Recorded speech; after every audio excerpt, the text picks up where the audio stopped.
everybody, how are you all doing? Welcome back to my channel where we talk about all things life. We talk about your career, we talk about your relationships, we talk about your diet, we talk about your outfit, we talk about literally everything. On this channel we talk about all of it, and I am Petronella Mnenja. I'm an author, I'm a consultant, I'm a speaker. My latest book, okay, I don't know if I can still call it latest at this point because I have a new one coming and this one has been around for a while. But anywho, my book From Gokwe to Oxford, The Girl Who Dared to Dream is available on Amazon. Please do get a copy. And if you're in Harare, you can get a copy from Innov8 Bookshop, or alternatively, you can get in touch with my sister and she can have a copy delivered to you anywhere in Zimbabwe. Welcome to today's video where we are making the transition from the Becoming a Person of Value series and talking about something else. For those of you who are watching me for the first time and have no idea what I just said, for the past few weeks I've been doing this series called Becoming a Person of Value, where I essentially talk about a few things that can equip you into becoming a person who is intrinsically valuable, a person who people can invest in, a person who people can trust and find to be loyal, because ultimately people invest in people. So work on yourself, work on becoming a person worthy of millions, work on becoming a person worth of opportunities. And okay, I'm so passionate about that. So if I don't stop myself, I'm just gonna start redoing the series again. Anyhow, in today's video we're talking about something that I posted on social media. So I posted, in life, fear regret more than you fear failure. And a few people came to my DMs and were asking me what I meant, and they were telling me about their lives and stuff like that. And ultimately someone suggested that I do a video and just talk about it in depth and just share what I think and stuff like that. So that is what we are going to be doing today. We are going to talk about what it means to fear regret more than you fear failure, and why it's important for you to do that. Why is it important that when you wake up each day you say to yourself, I'm scared of regret and I'm going to face this day and do the best that I can do. I'm going to take all the risks that I can take. I'm going to try all the things that I can try. I'm going to do all the absolute best that I can do in this moment, because in retrospect I'm gonna look back and regret it. Because what one said reality about life is we live our entire lives scared of offending people. We are scared of offending people. We are scared of what our boss will think of us. We are scared of what our families will think of us. We are scared of what everyone else will think of us, and we don't stop to think about what we think about ourselves. So we live our entire lives scared of taking risks, scared of trying something new, scared of doing anything, because we are so scared. And what is said is ultimately at the end of it all, on our deathbed, and if you've heard stories about people who speak on their deathbeds and stuff like that at the end of their lives, you will realize that 80% of people regret the things they never did more than the things that they did. So what I was simply trying to say in that post is, when you wake up each day, be intentional to live your life to the fullest. Be intentional to explore every depth of potential that you have. Be intentional to find out every nook and cranny about who you are and who God created you to be.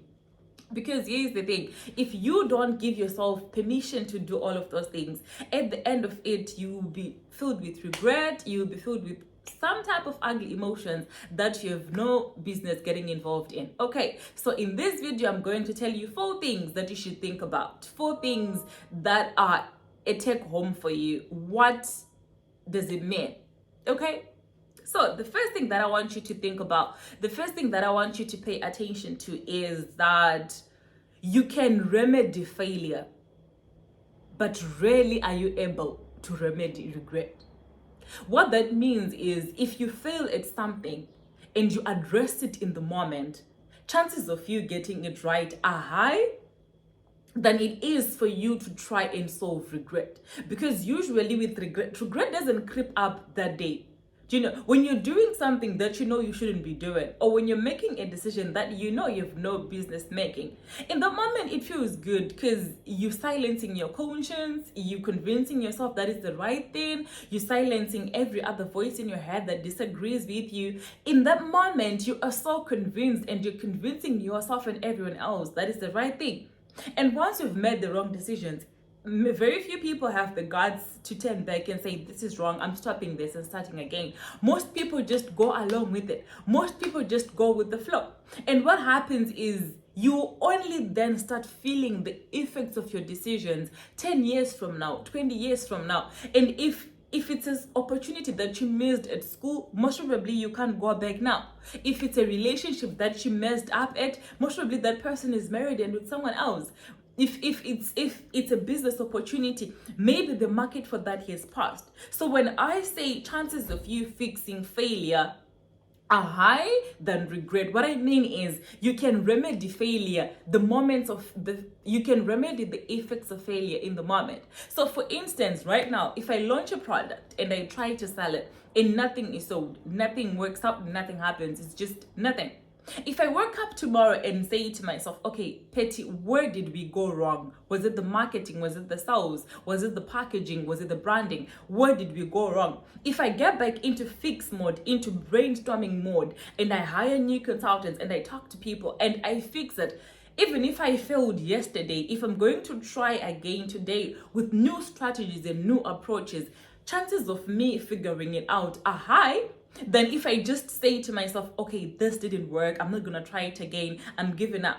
That might seem like a good solution in the moment, but 20 years down the line, I'm gonna be beating myself up for not trying hard enough in this moment. So when I say you can remedy failure, I'm saying that when something goes wrong, you have the power in the moment to take hold of the situation. You have the power to correct it. It may not be that very day, it may not be that very hour, it may be the next day, it may be the next week, but you have the power and the opportunity to fix something when it happens than you do when you leave it to just stew and sit in and then retrospectively try to fix it. So that's the first thing that I want you to think about. That's the first thing that I want you to work up and tell yourself in the mirror. You can remedy failure, but regret, it's often retrospective and so often way too hard to address. So before you push that decision forward, before you shy away from fixing that relationship, before you shy away from relaunching that business, sit down with yourself and ask yourself, in 20 years, am I going to feel good about this decision? In 20 years, am I going to respect the actions that I took in this day? Okay? That's the first thing that I want you to think about. The second thing that I want you to think about is, I want you to always remember that self-confidence and let me repeat that. Self-confidence and a healthy self-esteem are associated with people who trust themselves. I'm going somewhere with this. Okay, move with me. And what that means is you trust yourself when you know that you can count on your word. You trust yourself when you know that you can show up for yourself the way you are expected and required to show up for yourself. You trust yourself when you know that you trust yourself to take care of situations. You trust yourself when you know that you show up and do the things that you're supposed to do. So if you're a person who trusts yourself to fix things, when something happens, you don't blame yourself. You don't beat yourself up. You don't call yourself a loser. You don't call yourself the worst person in the universe. You don't call yourself names. You sit down, you go back to the drawing board and you think, what went wrong? What could I have done right? How can I fix it?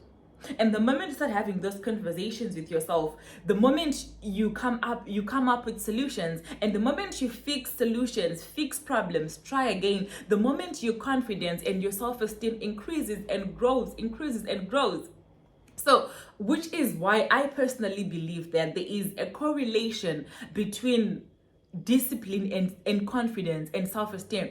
Because if you trust yourself to keep going, to pick yourself up, it means that you respect yourself and you are assured, and chances of you having regrets in life are limited. But the opposite is also true. If you don't trust your word, if you don't hold yourself accountable, if you just do things anyhow, you say you're going to do something and then you don't do it, you don't show up for yourself consistently, you don't show up for your dreams consistently, if you don't do those things and then something goes wrong, And instead of fixing it, you just let it stew. Tomorrow something's going to go wrong again. And instead of fixing it, you're going to ignore it. And then your life ultimately becomes a collection of tiny events that went wrong and that were never addressed. So when you get to 60, 50, your story is just one of mistakes, failure and failure and failure. And imagine what you'd be like. Those are the people that turn out to be grumpy, miserable, mad at the world, and just unhappy to be around because they destroyed their own confidence. They destroyed their own self-esteem when they could not show up as the people they were supposed to show up as. Okay, and this leads us nicely into the third thing that I always want you to remember is regret almost always causes bitterness, contempt, and anger. The most angry people in the world are people who are filled with regrets. And the sad thing though is people don't recognize that is their regrets fueling anger. Most of the people whose rage and anger is based on regrets actually confuse that anger for knowledge. You have people who are telling you just how wrong and how bad marriage is because instead of confronting their own regrets and owning up to the things that they could do right, they just take a collection of their miserable lives and their miserable moments and a collection of failures that they made over the years, and they turn that into a gospel that inspires young people. Which is why I need young people to remember this. Not all old people are wise. That whole saying that gray hairs equal wisdom, let's qualify it. Remember, idiots grow old too. Remember, stupid people grow old too. Remember, people who are not serious with their lives grow old too. So if they were a stupid teenager, a stupid adult in their early 20s, how on earth are they going to wake up and miraculously become the wise grandma in their 50s? I'm not throwing shade, y'all. I'm not throwing shade. It's your grandfathers and your grandmothers. I'm just saying, you know what? There are people who have gotten to a point where they call their regret knowledge. There are people who have gotten to a point where they call the hurt, the mistakes, they actually call it knowledge. And you can't spend a day with them because they are oozing so much hatred and so much anger, and they're just unbearable to be around. So remember that regret inspires anger, bitterness, and contempt. The grumpy people, the angry people, they are not as angry about life as much as they're angry with themselves.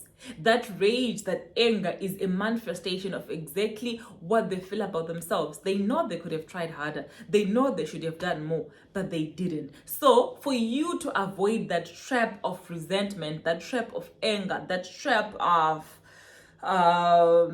contempt for the whole world, for you to avoid that trap in the moments of failure, rise up, own up, fix it, okay?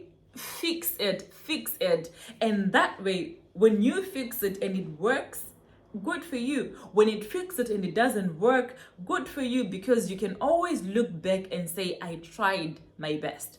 I always tell people that I rarely regret decisions in life. I rarely regret the things that I've done, because at whatever stage of my life, whatever it is that I'm doing, if it's a contract, if it's anything that I'm doing, whatever that I do, my family, my relationships, my friendships, whatever that I do in my life, I show up as my best self.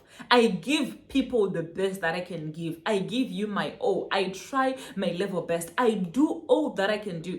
So when something goes wrong, I don't have regrets because I know it's not my fault. I showed up as best as I could. So if it doesn't work out, it's not my fault.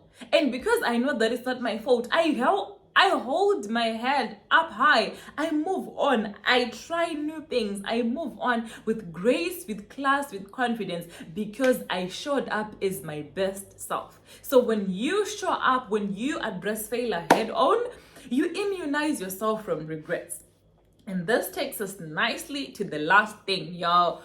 Failure shows you where your weaknesses are, and it is the best teacher if you want to get it right. Okay, one of my favorite series of all times is called Scorpion. I don't know if you know it, but it's a team of geniuses solving world problems. Some of it is fiction, some of it is I don't even know, but I love it. And there is this one episode where the main guy the main character, Walter O'Brien, he was working with this billionaire who wanted to launch a software, and he had invested millions into the software, and the day of the launch came and it just went wrong. The building bent down, people got hurt, people got injured, and at the end of the scene, this guy was sitting with the billionaire and he said to him, at least you tried. And the guy said, the next one is going to work. And Walter looked at him and he was like, the next one is going to work? What do you mean the next one is going to work? This clearly didn't work. And the billionaire replied, people think that I'm some sort of visionary. People think that I'm some sort of whiz kid. But the truth is, I just never give up. At the heels of failure, I just try again. I just try again. I just try again. And because of that, he got it right. Come on, there are loads of stories around the world. Apparently, people say that the guy who invented the drink 7-Up, he got it wrong 6 times. And when he got it correct the 7th time, he called the drink 7-Up. You know the story of the person with the bulbs. Tried, I don't know, is it 1,000 times or something?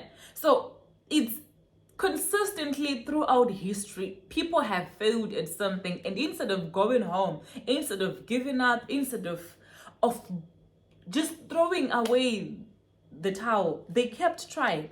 And when you keep trying, when you keep addressing failure, you will live a healthy and fulfilled life. So yeah, that's what I had to say. Fear regret more than you fear failure. Failure is good for you. Failure is healthy. Failure shows you where your weaknesses are, and it allows you opportunities to grow. And oftentimes you can remedy failure, but regret, it's almost always in retrospect, and it's almost always too late to fix it. So how about in those moments where you feel like you're failing? How about in those moments where you feel like, boy, this is not going right? How about you keep trying? How about you keep showing up? And ultimately, you will respect yourself.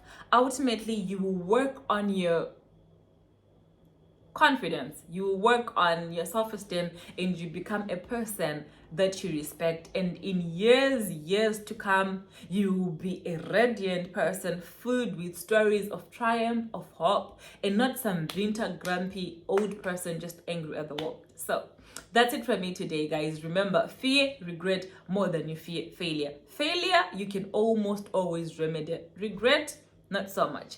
Let me know what you think in the comments, and as always, see you next time. Have a great weekend when we get there, and if you have any suggestions and ideas, let me know. See you next time.